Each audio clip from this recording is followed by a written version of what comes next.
¿Crees que es difícil dejar el café? Es que todavía no conoces la yerba mate. Aquí te voy a dar un montón de razones del por qué deberías de estar tomando yerba mate ya. I'll highlight some recent findings in an area totally separate from mental health that I think are really important for everyone to know about.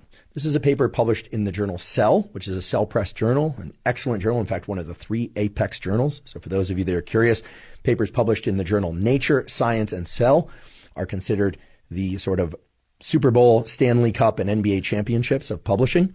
And this paper, entitled An Inter-Organ Neural Circuit for Appetite Suppression, illustrates a very important principle that I think everyone should know about. And that's the principle of so-called parallel pathways. Parallel pathways, as the name suggests, are pathways. They could be neural pathways or hormonal pathways or otherwise that operate independently of one another to accomplish a common goal. And what this paper really shows is that there's a set of peptides in the body, and the peptide that I'm referring to today is called GLP-1, glucagon-like peptide 1, and some related peptides. I've talked about these on the podcast before for 2 reasons. First of all, I'm a big proponent and consumer of yerba mate. Yerba mate is a tea that can promote the release of glucagon-like peptide 1. And there are also new prescription drugs that are now hitting the market, and for which there are really impressive clinical trials for diabetes and obesity that are essentially glucagon-like peptide 1 stimulators. So they stimulate the release of that, or they are in fact a synthetic version of glucagon-like peptide 1. What is glucagon-like peptide 1? It is a peptide, which is a small little protein that can dramatically suppress appetite. So that's why these drugs are being explored and are showing quite impressive results for things like treatment of type 2 diabetes and other forms of diabetes, as well as obesity. So they lead to weight loss. Now, in terms of the yerba mate stimulation of glucagon-like peptide 1, that's going to be a much lower amount of glucagon-like peptide 1 that's released from drinking yerba mate, as opposed to, say, taking a drug that stimulates GLP-1 or taking a drug that is GLP-1.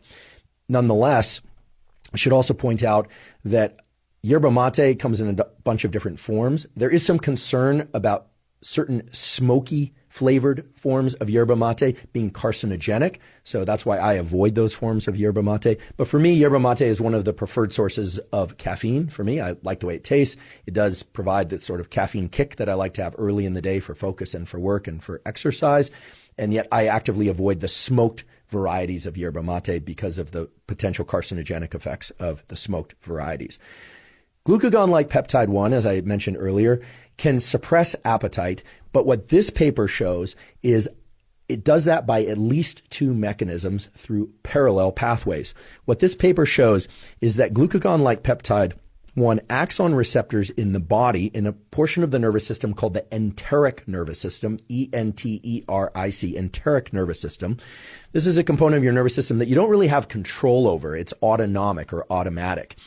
GLP-1 binds to what are called intestinofugal enteric neurons. You don't need to know the name, but those neurons do 2 things. First of all, they cause some gut distension. So they actually make you feel full. This is incredible, right? A peptide, not actual physical food, but a peptide that stimulates neurons that cause changes in the so-called mechanoreceptors of the gut, of the enteric nervous system, and make people feel full. So it can lead to actually mild, or I suppose if levels of GLP-1 are very high, to major gut distension.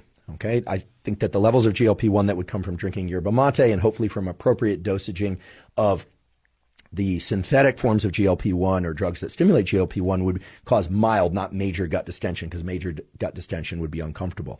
So GLP-1 is acting at the level of gut to increase gut distension, and by way of a pathway that goes from the gut up to the hypothalamus, this little cluster of neurons about the size of a marble that sits above the roof of your mouth, is also suppressing appetite through brain mechanisms. So this is really beautiful, right? You have a peptide, a small little protein that's released in the gut, and that release within the gut causes gut distension, which makes you feel full, and by way of neural stimulation of the hypothalamus, also activates neural pathways within the brain that trigger satiety, the feeling of having had enough food. So to me, GLP-1 is both impressive and important. Why?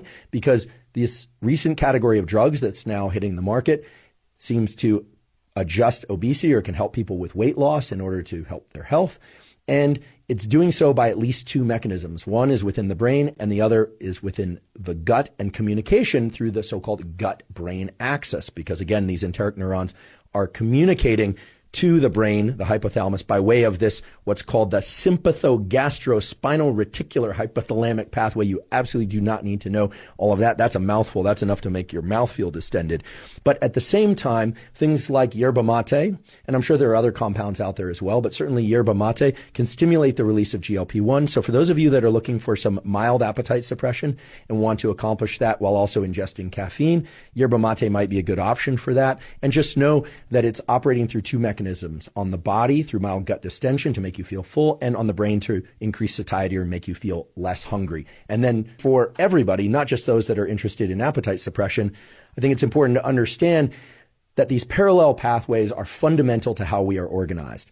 Another good example of this would be when we are excited by something, positive or negative, so it could be stressful or we're positively aroused.